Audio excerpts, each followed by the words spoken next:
I wake up and yawn. Another day, another class. As if on autopilot, I get dressed and go through my morning routine. Then I hop on my bike and I drive to school. When I arrive, I head straight for class and wait for the professor. He arrives promptly and begins class. Good morning. Today we'll be discussing the differences between military grenade weaponry and those used in recreational matches.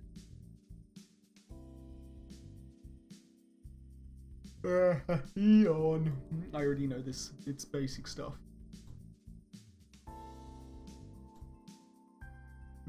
This weird feeling like someone's watching me. I open my eyes and see the entire class watching me. Oh, shit. During that specific qualifier match, the gear's energy core is what surged with additional power, not his weapons. I feel like I missed something important. Although, I must admit, I've never seen a core do that before. Hopefully this young man can enlighten us on how he did it. Nice try, our team's not giving up that information. Our class looks disappointed, Professor grins. Smart move. Don't give away your advantage. Let's get back to the lesson. He returns to his lecture. Wow, what a good save. Once class ends, I hurry out of the room. My phone is already in my hands by the time I get out. Let's see if anyone's free. Okay, cool. So we've already run our credit through with Carrie, so let's hang around with Valerie. We missed her yesterday. I should spend some time in my studies, but I don't want to be cooped up inside when it's such a nice day out. Taking a stroll through campus, I find an isolated bench near the campus cafe, pull out my tablet. Maybe I'll take a look at my first assignment for my Foreign Exchange International Bridging class. I log into my web link, but I can't find the tab for my class. Maybe the professor hasn't set it up yet. I wonder if anyone else is having trouble. Good thing that Valerie girl gave me her number in class. I find it on my phone and give her a call. She answers the phone almost immediately. Hello? I can wing it, but I really don't. Bonjour. She giggles at my attempt. Your accent is adorable. Oi, oi, mademoiselle. What's up? Oui, oui, mademoiselle. Whatever. I'm not good at this French thing. I'm from Australia, not Canadian. Are you able to access this foreign exchange bridging classes web link? This is why you called me? Why else would I call? Hold on. Let me log in. I'll wait in silence while she types on the line. Yeah, I can see it. Why? What's the assignment? The professor wants us to go off campus and explore the city of Isokaze. She pauses and then her voice turns to silk. Oh, now I understand why you called. Yes, I would love to. Oh wait, oh shit, I walked into that one. Be your partner. Sure, yeah, I like that. So you're, what? Oh, she has no voice here. Yeah, jeez, what was it? Slow your roll, mister. We haven't yet gone on a date yet. So partner for? Partner for the project, silly. We can work in pairs.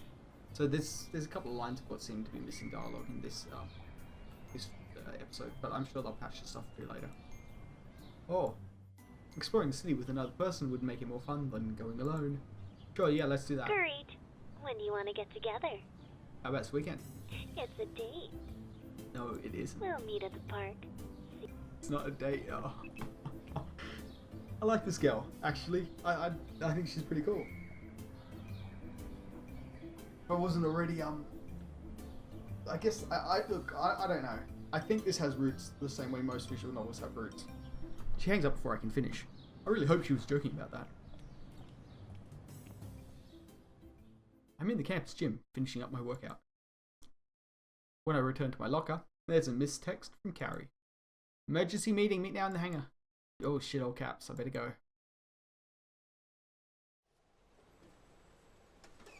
I arrive in the hangar about the same time as Shu and Mayu. Carrie waits impatiently in front of her gear. Finally! That took you a while. I literally came here as soon as I got your text. I texted before heading over here so we'd be on time. I guess you walk faster than me. Carrie addresses the rest of the team. What about you guys? Sorry. We were having lunch, and I guess we lost track of time. Carrie blinks and then waves her hand dismissively. Never mind. We have more important things to discuss. Like our sponsor situation. Everyone becomes serious. Our gears need a lot of maintenance to return to peak fighting condition. And the next round is tomorrow. I don't know why, but everyone I talked to was really rude and unhelpful. Joe and I share a knowing glance, and Carrie catches this. What? Nothing. She continues to stare. It's just, sometimes you can come across a little harsh. I'm just honest. Sure, but honesty doesn't make people like you. You need to get in touch with your soft, warm, feminine side. Carrie raises an eyebrow. Is that what you do? Yes! I mean to the warm thing, not the soft and feminine thing. We stare at him blankly. I'm just going to shut up now. Before you do, did you manage to get a sponsor? He folds his hand behind his head and leans down. Nope. You forgot to ask around, didn't you? Maybe? Whoa. It's gonna fall back on me again, but I fucked up too. He looks sheepish. Carrie rolls her eye. What about you, Mayu? Can your father sponsor us? I'm such a screw up. Mayu shakes her head. Unfortunately, he's backing the team I was originally supposed to join. When I was invited onto the team, Father was so happy, he promised he'd sponsor them.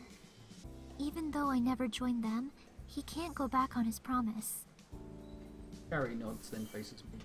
You had that interview yesterday, didn't you? Yeah, I went to the interview at Warp Tech. It didn't work out. Why am I not surprised? It had less to do with me and more to do with our team status. I can show you the full report from the SBA if you want for the official reason, but basically we weren't a high enough rank. I fish my phone out of my pocket, and it flashes low battery warnings at me before it dies completely. Where's the report? Hold on, I gotta charge my phone. My gaze lands on my gear. I race to it and head into the cockpit. My teammates call after me, but I ignore them. Do I have a USB port in my giant robot? Isn't there something else I could plug it into before that? Like, maybe, I don't know. Everyone's wearing confused faces when I climb out of the cockpit. What? Why didn't you just use an outlet? Mario points to an outlet on the wall. I can. I've got a That's giant stupid. robot. I'm going to charge my phone with it. Come on, guys. I made my choice, and I'm sticking by it. Besides, an outlet doesn't do me any good if I don't have a phone charger with me. Oh, I suppose that makes sense. Anyway, I guess we're back to square one. Back?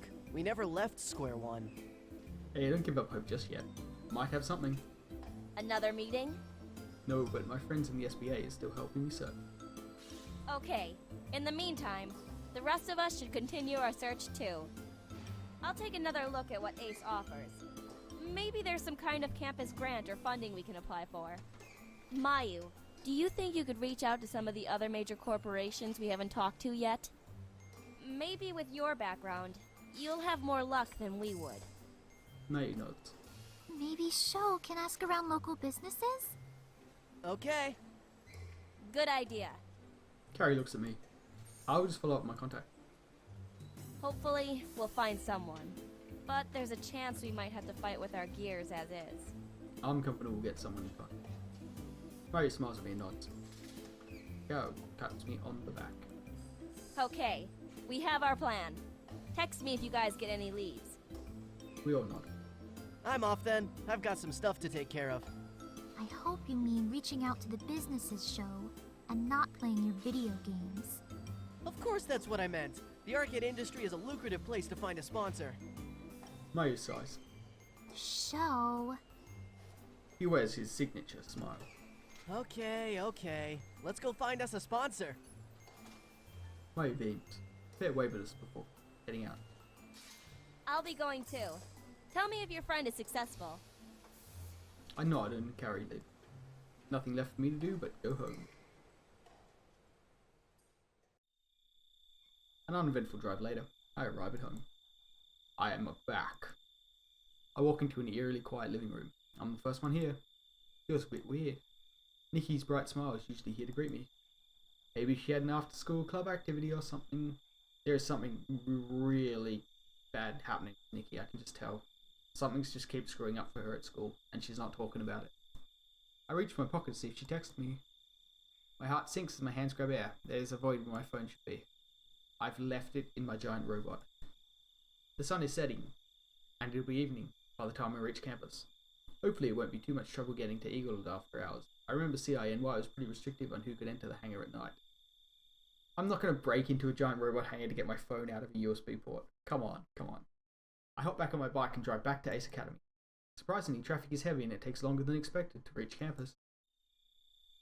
A handful of students cross the quad as they head towards either their evening classes or the bus station. Even though the sky is in inky darkness, the pathways on campus are still bathed with soft light. It's kind of peaceful. Pilot's Lounge is just as busy as always, but I don't recognise too many of the students here. Most of them must be upperclassmen, either third or fourth year. I slip through unnoticed and arrive at the hangar entrance. I'm about to swipe in when the guard stops me. Hold on. What's your business in the hangar? Forgot something. It's not a lie, but I'm too embarrassing to tell her the whole truth. The guard doesn't seem to care. He gives me a quick glance over and nods. Alright, go ahead and swipe. Thanks. I bring my student ID in proximity to the sensor. A second later, the success chime sounds as the door slides open. I follow the tunnel to the hangar. The sound of power tools, machinery, and metallic ringing echoes across the walls. It makes sense that most of the repair work happens after hours. It's a lot safer for them to do work without the threat of students walking around causing potential disasters. Instinctively, my feet lead me to Eagle. What? A bluish hue from an active terminal display illuminates my docking station. That doesn't seem right. I'm sure I turned everything off when I left. Cautiously, I tiptoe towards my gear. There's a figure crouched in front of Eagle. The person is dressed entirely in black and wearing a hoodie that hides his or her face. Nah, it's not a his. Still engrossed in my gear, the stranger hasn't detected my presence yet. Stay quiet, sneak up from behind. Staying in the shadows, I continuously creep towards Eagle. As I close the distance between us, I notice how small and petite the person is.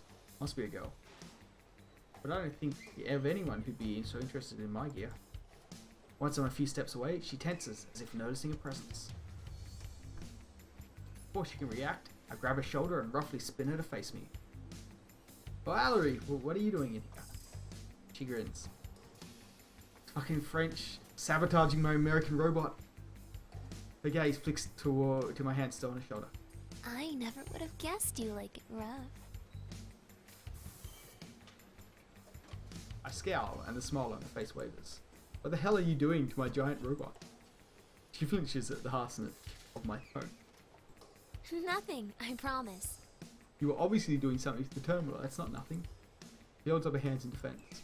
I wanted to get a better reading on your core. I'm not altering anything though, just studying. Why? To figure out how your core was able to sustain such a high energy output for so long without completely burning out.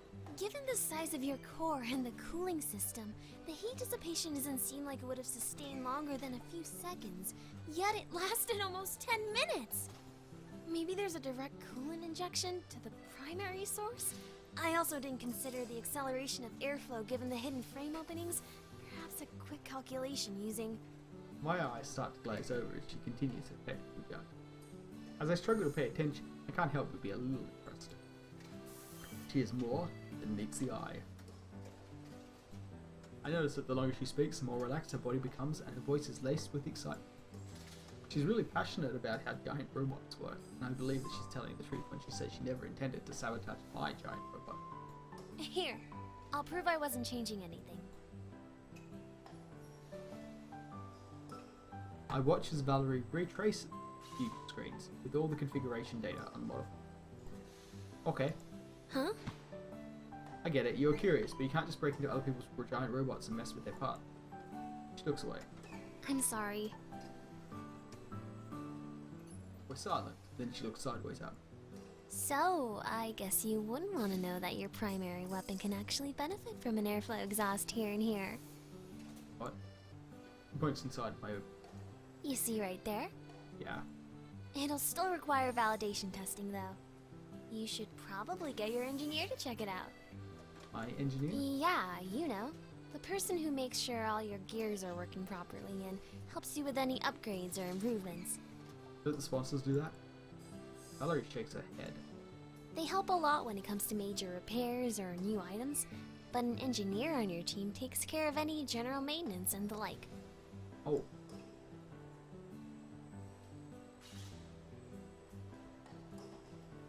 I'll ask my team about getting an engineer. Sounds like we could really benefit from one. You definitely would. She scoots closer and smiles. And luckily for you, you already have one person perfect for the job. Yeah.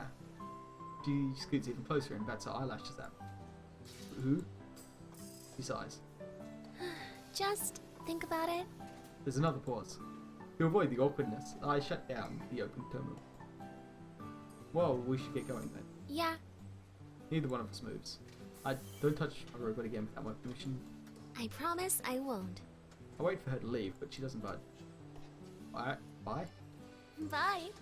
She stands in place and waves. Yawn. Neither are you. On the count of three, we'll leave together. She nods. 1, 2, 3. We both stay put. You didn't move. Neither did you. Oh, this bander, just haven't got the patience for it. What the hell are you kids still doing here? Security catches the guard and we stammer nonsense. He shakes his head. If your business here is done, then you have to leave. Valerie glances at me and I glance at her, still waiting for her to move. She doesn't. Suddenly, a strong hand grips my arm. Hey. The guard holding Valerie too. He physically leads us towards the exit. You should get home. It's late. We pass through the doors, and the guard shuts them behind. Valerie and I are once again standing in silence. Well, I'll see you around. This weekend, right? We have to do our project. Yep. It's a date. She winks at me, then turns around and leaves. Not a date. No, protest was on deaf ears. Oh, well, I'm sure she was joking anyway. I head to the parking lot. Once I reach my bike, I drive home. This must be near the end of the episode. We're on 1:40. Nikki still isn't home by the time I return. Where could she be? I reach into my pocket for my phone and glance empty air. Can't go back this time. The guard will fucking flip. Oh, how embarrassing.